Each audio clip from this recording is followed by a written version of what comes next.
অমিনাস সানি লাউহে মাহফুজ। আর আল্লাহ রাব্বুল আলামিন দ্বিতীয়তম যেই বস্তুকে, যেই জিনিসকে আল্লাহ তৈরি করেছিলেন, এটার নাম হচ্ছে লাউহে মাহফুজ। এই লাউহে মাহফুজটা হচ্ছে রুহের জগৎ। কিসের জগৎ? রুহের। তামাম জগতের ভিতরে আল্লাহ যত মাখলুক তৈরি করেছেন, সমস্ত মাখলুকের যেই স্থানে রেখেছিলেন, এই স্থানটার নাম হচ্ছে লাউহে মাহফুজ। এমন পৃথিবীর জমিনের ভিতরে হেদায়েতের সর্বশ্রেষ্ঠতম যেই গ্রন্থ আল কোরআন এবং 114খানা যে কিতাব, 104খানা যে আসমানি কিতাব রয়েছে, এই কিতাব রাখার যে স্থানটা, এই স্থানটার নাম হচ্ছে লাউহে মাহফুজ। বলেন সুবহানাল্লাহ। ওই লাউহে মাহফুজকে আল্লাহ রাব্বুল আলামিন যেই দিন সৃষ্টি করেছিলেন, ওই দিনটা ছিল ইয়মে আশুরা। ইয়মে আশুরা মুহররম মাসের 10 তারিখ। বলেন সুবহানাল্লাহ। আল্লাহ রাব্বুল আলামিন তৃতীয়তম যেই জিনিসটাকে তৈরি করেছেন, এটা হচ্ছে এই জগৎ। এটার নাম কি? এই জগৎ।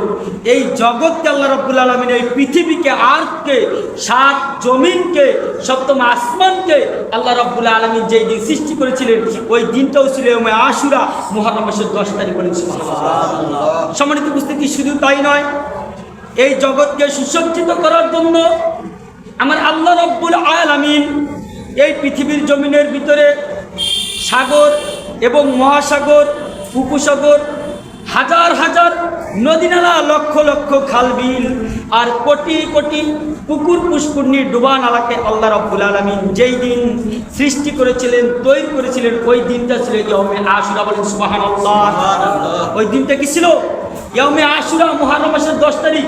জগৎ তৈরি করেছেন, জগৎকে আবাদ করার জন্য যেই পানির প্রয়োজন, জগতের ভিতরে যা কিছু বেঁচে থাকবে, এই বেঁচে থাকার ভিতরে 70%, 70 ভাগ লাগবে কি? পানি। এই পানিকে রক্ষণাবেক্ষণ করার জন্য যেই জিনিস প্রয়োজন, খনন প্রয়োজন, এটা হচ্ছে সাগর, মহাসাগর, নদী নালা, খালবিল। এই খালবিল, নদী নালা, সাগর, মহাসাগরকে আল্লাহ যেই দিন তৈরি করেছিলেন, ওই দিনটা ছিল ইয়মে আশুরা মুহররম মাসের 10 তারিখ। বলেন সুবহানাল্লাহ। শুধু তাই নয়, এই পৃথিবীকে আবাদ করার জন্য, পৃথিবীকে ধরে রাখার জন্য আল্লাহ রাব্বুল আলামিন তৈরি করেছিলেন পাহাড়। কি তৈরি করেছিলেন? পাহাড়। আল্লাহ রাব্বুল আলামিন যেদিন এই পৃথিবীকে সৃষ্টি করলেন, পৃথিবীর সৃষ্টি করার পূর্বে তামাম জগৎ জুড়ে ছিল পানি। কি ছিল? পানির স্তূপ ছিল। এই পানির স্তূপের উপরে আল্লাহ রাব্বুল আলামিন এই পৃথিবীর জমিনকে রাখলেন। রাখার পরে পৃথিবীর জমিন হেলতে দুলতে শুরু করলেন। এরপর আল্লাহ রাব্বুল আলামিন এই পানিকে শুষিয়ে নিলেন, সাগর মহাসাগর তৈরি করলেন। এরপরও পৃথিবীর ভিতরে একটা কম্পন, ভূমিকম্প তৈরি হলো। এই কম্পনকে স্থির করার জন্য আল্লাহ রাব্বুল আলামিন তৈরি করলেন পাথরের পাহাড়। বলেন সুবহানাল্লাহ। পাথরের পাহাড়কে আল্লাহ রাব্বুল আলামিন তৈরি করেন এই জমিনের ভিতরে ফাস্তাকাররাত, পেরেকের মতন গেড়ে দিলেন। বলেন সুবহানাল্লাহ। পেরেকের মতন পাথরের পাহাড়কে আল্লাহ জমিনের ভিতরে গেড়ে দিয়েছেন। ভূতত্ত্ব বৈজ্ঞানিকরা বলে দিয়েছেন যে পাথরের পাহাড়কে আল্লাহ রাব্বুল আলামিন এই জমিনের ভিতরে গেড়ে দিয়েছেন যেমনিভাবে কাষ্ঠের ভিতরে একটা লোহাকে, প্যারাককে গেড়ে দেওয়া হয়। ছাতাটা থাকে কাষ্ঠের উপরি ভাগে, আর সম্পূর্ণ প্যারাকটা থাকে কাষ্ঠের ভিতরে। পাথরের পাহাড়কে আল্লাহ এত বড় করেছেন, আমরা যে 1.5 কিলোমিটার, 2 কিলোমিটার, 1.5 মাইল, 2 মাইল বিশাল বড় পাহাড়ের স্তূপ উপরি ভাগে দেখি, এইটা হচ্ছে পাথরের একটা পেরেকের ছাতির মতো উপরের অংশ। বলেন সুবহানাল্লাহ। সমস্ত অংশগুলা গেড়ে দিয়েছেন এই জমিনের ভিতরে। বলেন সুবহানাল্লাহ। সাথে সাথে এই পৃথিবীর কম্পন বন্ধ হয়ে যায়। যেই দিন আমার আল্লাহ রাব্বুল আলামিন এই পাথরের পাহাড়গুলোকে তৈরি করেছিলেন, ওই দিনটাও ছিল ইয়মে আশুরা মুহররম মাসের 10 তারিখ। বলেন সুবহানাল্লাহ। শুধু তাই নয়, আল্লাহ রাব্বুল আলামিন জগতের ভিতরে, জগৎকে আবাদ করার জন্য আল্লাহর যে ইন্নামাল আমালু বিন্নিয়াত, আল্লাহর যে নিয়াত ছিল জগৎকে, আল্লাহর অস্তিত্বকে প্রকাশ করবে। কি করবে? তার যে সুপ্রিম পাওয়ার আল্লাহ রাব্বুল আলামিন তিনি ভেসে বেড়াইতেন। কি কুদরতি হাইসু শাহ আল্লাহ তাআলা, তিনি তার নিজের কুদরতে যখন ভেসে বেড়াইতেন, আল্লাহ রাব্বুল আলামিন নিয়ত করলেন, আমি আমার এই সুপ্রিম পাওয়ার, ক্ষমতা, শক্তিকে আমি প্রকাশিত করবো। বলেন সুবহানাল্লাহ। তাহলে প্রকাশিত করতে হলে আমি একটা জাতি তৈরি করব, যেটা হচ্ছে আশরাফুল মাখলুকাত, সর্বশ্রেষ্ঠতম জাতি। বলেন সুবহানাল্লাহ। এবং এই মাখলুকাত, শ্রেষ্ঠতম জাতি মানুষ, এই মানুষের জন্য প্রয়োজন আছে খেদমতদার। কি প্রয়োজন আছে? খেদমত করবে, এদের খেদমতদারের প্রয়োজন। এই জন্য আল্লাহ রাব্বুল আলামিন কোটি কোটি মিলিয়ন মিলিয়ন মাখলুক তৈরি করেছেন। অনেকেই বলে থেকে 18,000 মাখলুকাত। এই তথ্যটা সম্পূর্ণই ভুল। তথ্যটা কি? সম্পূর্ণই ভুল। মাটির নিচে শুধু সাগরের তলদেশে কয়েক হাজার কোটি মাখলুক আছে বলেন সুবহানাল্লাহ। কোথায়? পানির নিচে সাগরের ভিতরে কয়েক হাজার কোটি মাখলুক রয়েছে। তাহলে 18,000 মাখলুকাত হতে পারে না। এইটার আলাদা বর্ণনা আছে। তাহলে আমি মেইন পয়েন্টে কথা বলতে পারবো না। মাখলুকের শ্রেণীবিন্যাস যদি আমি বলতে যাই তাহলে এই সময় পাবো না। সম্মানিত উপস্থিতি, এই সমস্ত মাখলুকের রূহ আল্লাহ রাব্বুল আলামিন যেই দিন তৈরি করলেন ওই দিন ছিল ইয়মে আশুরা, মুহররম মাসের 10 তারিখ। বলেন সুবহানাল্লাহ। এই মাখলুককে আবার জীবনযাপন করার জন্য, মাখলুকের খানা পিনা যা কিছু প্রয়োজন সমস্ত কিছুর জন্য রিজিকের যে ব্যবস্থা আল্লাহ রাব্বুল আলামিন করবেন, যাদের মাধ্যমে, এটা হচ্ছে বৃক্ষরাজি সাজারুন। বলেন সুবহানাল্লাহ। এর নাম কি? বৃক্ষরাজি সাজারুন। গাছপালা, তরুলতা, সমস্ত বীজগুলাকে আল্লাহ রাব্বুল আলামিন যেই দিন তৈরি করেছিলেন এবং এই বৃক্ষরাজিকে সৃষ্টি করেছিলেন, ওই দিনটাও ছিল ইয়মে আশুরা, মুহররম মাসের 10 তারিখ। বলেন সুবহানাল্লাহ। শুধু তাই নয়, আল্লাহ রাব্বুল আলামিন সমস্ত বৃক্ষরাজিগুলোকে বাঁচিয়ে রাখার জন্য সর্বপ্রথম আল্লাহ রাব্বুল আলামিন রহমতের বৃষ্টি যেদিন বর্ষণ করেছিলেন, ওই দিনটাও ছিল ইয়মে আশুরা, মুহররম মাসের 10 তারিখ। বলেন সুবহানাল্লাহ। যত বৃষ্টি আসে এই বৃষ্টির মাধ্যমে আল্লাহ রাব্বুল আলামিন সমস্ত গাছপালা, তরুলতা, সমস্ত শস্য শ্যামলের যেই মূল সূত্র, মূল যে রহমত, মূল যে বীজের ভিতর থেকে অঙ্কুরিত হওয়ার পাওয়ার শক্তি, রহমত, এইটা আল্লাহ বর্ষণ করে বৃষ্টির মাধ্যমে। আর এই বৃষ্টিকে আল্লাহ সর্বপ্রথম এই জমিনের ভিতরে যেই দিন বর্ষণ করেছিল, ওই দিনটাও ছিল ইয়মে আশুরা, মুহররম মাসের 10 তারিখ। বলেন সুবহানাল্লাহ। সম্মানিত উপস্থিতি, শুধু তাই নয়, আমার আল্লাহ রাব্বুল আলামিন এই পৃথিবীর জমিনের ভিতরে আল্লাহ যেদিন সর্বপ্রথম আল্লাহ রাব্বুল আলামিন যেদিন সর্বপ্রথম এই পৃথিবীর জমিনের মহামানবকে তৈরি করলেন, আদম নবী। নাম কি? আদম আলাইহিস সালাম। এই আদম নবীকে আল্লাহ রাব্বুল আলামিন সৃষ্টি করেছেন ওয়াদি মুহাররম এবং বর্তমান যে বিমানবন্দর, জেদ্দা বিমানবন্দর এবং হুজুর আকরাম সাল্লাল্লাহু আলাইহি ওয়াসাল্লামের রওজা মুবারক এর মিডল পয়েন্টের একটা জায়গার নাম হচ্ছে ওয়াদিয়ে মুহাররম।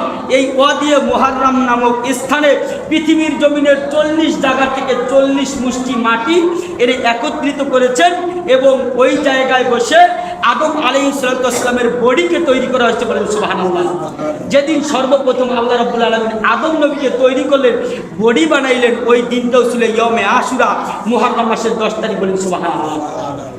শুধু তাই নয়, আদম আলাইহিস সালামকে ওয়াদিয়ে মুহাররম নামক স্থান থেকে জান্নাতে উঠিয়ে নেওয়া হয়েছিল।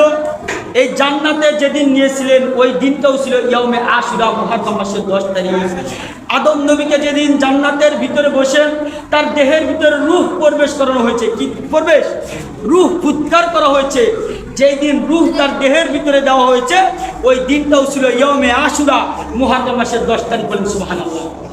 ওই জান্নাত থেকে শয়তানের প্ররোচনায় যেদিন তিনি গন্ধম খেয়েছিলেন, গন্ধম খাবার পরে গন্ধম যেদিন ভক্ষণ করেছিলেন, এরপরে জান্নাত থেকে তাকে পৃথিবীর জমিনে শ্রীলঙ্কার অ্যাডাম স্পিক পাহাড়ের টিলায় রেখে গিয়েছিলেন জিবরাইল আলাইহিস সালাম।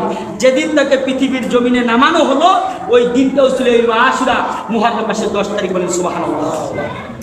শুধু তাই নয়, আদম নবী 1 নয় 2 নয়, দীর্ঘ 360 বছর পর্যন্ত কেটেছে। কত বছর? 360 বছর। এই পৃথিবীর জমিনের ভিতরে 2 জন ব্যক্তি সবচেয়ে বেশি কান্না করেছে।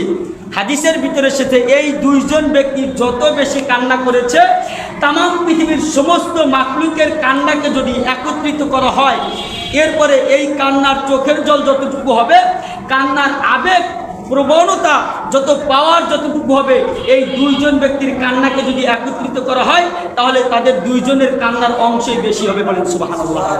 তার ভিতরে একজন হচ্ছে হযরত আদম আলাইহিস সালাম। তিনি 360 বছর তিনি কেঁদেছেন, সকাল সন্ধ্যা দিন রাত 24 ঘন্টা কেঁদেছেন। 360 বছর কাঁদার পরে আল্লাহ রাব্বুল আলামিনের কাছে তিনি বলতে লাগলেন, রব্বানা যালামনা আনফুসানা ওয়া ইন লাম তাগফির লানা ওয়া তারহামনা লানাকুনান্না মিনাল খাসিরিন। বলেন সুবহানাল্লাহ। তখন তার স্মরণ হইল, আল্লাহ ইফতারাফা আদম বিল খতিয়াতি বলে ইয়া রাব্বি আসআলুকা বিহাক্কি মুহাম্মদ সাল্লাল্লাহু আলাইহি ওয়াসাল্লাম। তখন আদম নবী বলতে লাগলেন, হায় আল্লাহ, ওই জান্নাতের ভিতরে হাজারু বলে সাজারু, আমি জান্নাতের গাছপালা, বৃক্ষরাজি, তারকারাজি, জান্নাতের সমস্ত টিলায়, জানালায়, দরজায়, বিভিন্ন গেটে, সমস্ত পাহাড় পর্বতে আমি দুইটা নাম দেখেছি। একটা হচ্ছে মুহাম্মদ, তার সাথেই হচ্ছে কি লা ইলাহা ইল্লাল্লাহর সাথে কি মুহাম্মাদুর রাসূলুল্লাহ।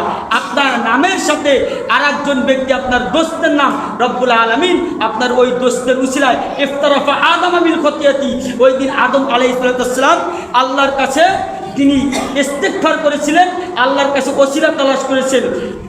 ইফতারাফা আদম বিল খতিয়াতি ক্বালা ইয়া রাব্বি আসআলুকা বিহাক্কি মুহাম্মদ সাল্লাল্লাহু আলাইহি ওয়াসাল্লাম। নবী মুহাম্মদের উসিলায় আল্লাহ আপনি আমাদের মাফ করে দেন, বলেন সুবহানাল্লাহ। এই কথা বলার পরে আদম নবী আল্লাহকে বলতে লাগলেন, রব্বানা যালামনা আনফুসানা ওয়া ইন লাম তাগফির লানা ওয়া তারহামনা লানাকুনান্না মিনাল ফাসিদিন। আল্লাহ আপনি আমাকে আপনার ওই হাবিবের খাতিরে আমাদের মাফ করে দেন, বলেন সুবহানাল্লাহ। আল্লাহ রাব্বুল আলামিন বলতে লাগলেন, হে আদম, তুমি শুনে রাখো, এখন পর্যন্ত আমি তো আমার নবী মুহাম্মদকে সৃষ্টি করি নাই, বলেন সুবহানাল্লাহ। ওয়ালাম আখলুকুহু, তিনি এখন পর্যন্ত মাখলুক, তিনি এখন পর্যন্ত কি ওয়ালা লিয়ান্নাকা লাম্মা খলাকতিনি ওয়া নাফাখতু ফিহি মির রূহিকা, আমার নবী মুহাম্মদকে এখন পর্যন্ত রূহের জগতে, বলেন সুবহানাল্লাহ। ওয়া নাফাখতু ফিহি মির রূহিকা রাফা'তা রাসি ফারাইতু আলা কাওয়ামিল আরশ মাকতুবান আন লা ইলাহা ইল্লাল্লাহু মুহাম্মাদুর রাসূলুল্লাহ। তিনি বলতে লাগলেন, আল্লাহ, আমি রূহের জগতের ভিতরে আপনার নবীর সাথে আমার সাক্ষাৎ হয়েছে, বলেন সুবহানাল্লাহ। আপনার ওই নবীর খাতিরে আমাকে কি করে দেন, মাফ করে দেন। আদম নবী এই 360 বছর কাদার পরে আল্লাহ রাব্বুল আলামিন বলতে লাগলেন, আদম, তুমি যদি এই মাফটা, এই ইস্তিগফারটা, এই ওসিলাটা জান্নাতের ভিতরে বৈশাই তুমি চাইতা, আমি আল্লাহ রাব্বুল আলামিন তোমার জান্নাতের ভিতরেই ক্ষমা করে দিতাম, বলেন সুবহানাল্লাহ। তুমি কোন নবীর উছিলা দিয়ে মাফ চেয়েছো তুমি তো বুঝতে পারো নাই। ওই নবী হচ্ছে আমার স্পন্দন, ওই নবী হচ্ছে কি আমার স্পন্দন, ওই নবীর খাতিরে আমি তখনই মাফ করে দিতাম, বলেন সুবহানাল্লাহ। সম্মানিত উপস্থিতি, যখন আদম নবী 360 বছর কাদার পরে আল্লাহর কাছে মাফ চাইলেন, ওই দিনটাও ছিল ইয়াউমে আশুরা, মুহররম মাসের 10 তারিখ, বলেন সুবহানাল্লাহ। শুধু তাই নয়, এই পৃথিবীর জমিনের ভিতরে আল্লাহ রাব্বুল আলামিন যেদিন হযরত ইদ্রিস আলাইহিস সালামকে উঠিয়ে নিয়েছিলেন, কোন নবী? হযরত ইদ্রিস নবীকে। আমি ইদ্রিস নবীর কথা অনেকদিন বলেছি যে ইদ্রিস নবীকে পৃথিবীর জমি থেকে কী করা হয়েছে, ফেরেশতার পাখা দিয়ে জান্নাত পর্যন্ত উঠিয়ে নেওয়া হয়েছে, বলেন সুবহানাল্লাহ। এরপরে এখন ইদ্রিস নবী কি জান্নাতে বারান্দায়। যেদিন ইদ্রিস নবীকে পৃথিবীর জমি থেকে উঠিয়ে নেওয়া হয়, ওই দিনটাও ছিল ইয়াউমে আশুরা, মুহররম মাসের 10 তারিখ, বলেন সুবহানাল্লাহ। হযরত নূহ আলাইহিস সালাম 1 নয় 2 নয়, আপনার 180 দিন, মানে 6 মাস। 6 মাসে কতদিন হয়? 180 দিন পর্যন্ত বিশাল প্লাবন। এই প্লাবনের ভিতরে যখন তিনি ভাসমান ছিল, দেখা যায় তার কিস্তির ভিতরে, নৌকার ভিতরে, জাহাজের মধ্যে যেই খাবার নিয়েছিলেন, যেই সামগ্রীগুলো নিয়েছিলেন, এই সামগ্রী, খাবার দাবার প্রায় শেষের দিকে। কিসের দিকে? একদম শেষের দিকে। বংশ তো ধ্বংস হয়ে যাবে, প্লাবন তো থামতেছে না। তখন আল্লাহ রাব্বুল আলামিনের কাছে দরখাস্ত করলেন, আল্লাহ, রুহের জগতে একজন ইমাম দেখেছি, একজন পাওয়ারফুল নবী রাসূল দেখেছি, যেই নবী রাসূলের নূরের পাওয়ারে তামাম রুহের জগৎটা আলোকিত ছিল, বলেন সুবহানাল্লাহ। এটা হচ্ছে তাসাউফের বিষয়। রুহের জগতের ভিতরে কোনো বাতি নাই, কোনো কারেন্ট নাই, কোনো বিদ্যুতের কোনো পরিস্থিতি নাই। আমার নবীর কপাল থেকে যেই নূরের পাওয়ার আসতো, এই নূরের পাওয়ারে তামাম রুহের জগৎটা ছিল আলোকিত, বলেন সুবহানাল্লাহ। সম্মানিত উপস্থিতি, তখন হযরত নূহ আলাইহিস সালাম 180 দিন পরে আল্লাহকে বলতে লাগলেন, আল্লাহ, এই প্লাবন, এই ঝড়, এই তুফানকে আপনি বন্ধ করে দেন, না হলে আমার কওম, আমার এই জাতি ধ্বংস হয়ে যাবে। তখন আল্লাহ রাব্বুল আলামিনের কাছে তার পূর্ব তিনি ইস্তেগফার করেছেন। কি করেছেন? ইস্তেগফার করেছেন। কিন্তু ইস্তেগফার আমার আল্লাহর দরবারে গ্রান্টেড হয় নাই। মূল শর্ত হচ্ছে বেদায়া ও নেহায়া কিতাবের ভিতরে এসেছে, যখন নূহ আলাইহিস সালাম আল্লাহর কাছে তার হাবিবের ওসিলা দিলেন, ওসিলা দেওয়ার সাথে সাথেই আল্লাহ রাব্বুল আলামিন প্লাবনকে বন্ধ করে দিয়েছেন। হযরত নূহ আলাইহিস সালামের কিস্তিকে, এই আপনার জাহাজকে যদি পাহাড়ের সাথে লাগিয়ে দিয়েছে, বলেন সুবহানাল্লাহ। শুধু তাই নয়, আল্লাহ রাব্বুল আলামিন হযরতে ইব্রাহিম আলাইহিস সালাম দীর্ঘ 40 দিন পর্যন্ত আগুনের অগ্নিকুণ্ডে ছিল। কোথায়? আগুনের অগ্নিকুণ্ডের ভিতরে।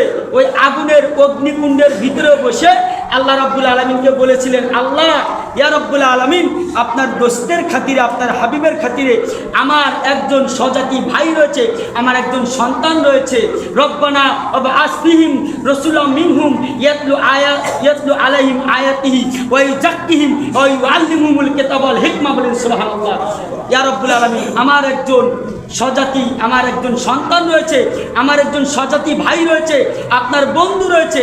আল্লাহ আপনার হাবিবের খাতিরে যিনি হিদায়াতের বাণী নিয়ে আসবে এবং সত্য কিতাব নিয়ে আসবে, তামাম জগৎ অন্ধকারকে যিনি দূরীভূত করে আলোকিত করবেন, আল্লাহ আপনার ওই হাবিবের খাতিরে এই আগুনের অগ্নিকুণ্ড থেকে রব্বুল আলামিন আপনি আমাকে কি করেন? হেফাজত করেন। আল্লাহ রব্বুল আলামিন সাথে সাথে আগুনের উপরে ওহী নাযিল করলেন। কি করলেন? যখন আপনার ইব্রাহিম নবীকে আগুনে ফেলানো হবে, এই কথাটা আমি আগেও বলছিলাম যে সেই জায়গায় 40 জন থেকে 400 জন নর এবং 400 জন নারী উলঙ্গ হয়ে যখন চক্র টান দিলেন ইবলিসের কথায়, সাথে সাথে রহমতের ফেরেশতারা চলে গেছেন। কি করছেন? চলে গেছেন। ইব্রাহিম নবী ইত্তাকু ফিরাসাতাল মুমিন ইয়ানজুরু বিনুরিল্লাহ, তখন ইব্রাহিম আলাইহিস সালাম তার নূরের চক্ষু দিয়ে দেখতে লাগলেন যে নূরের আল্লাহর যে নূরের ফেরেশতা, সমস্ত ফেরেশতাগুলো উড়ে উড়ে চলে যাইতেছে।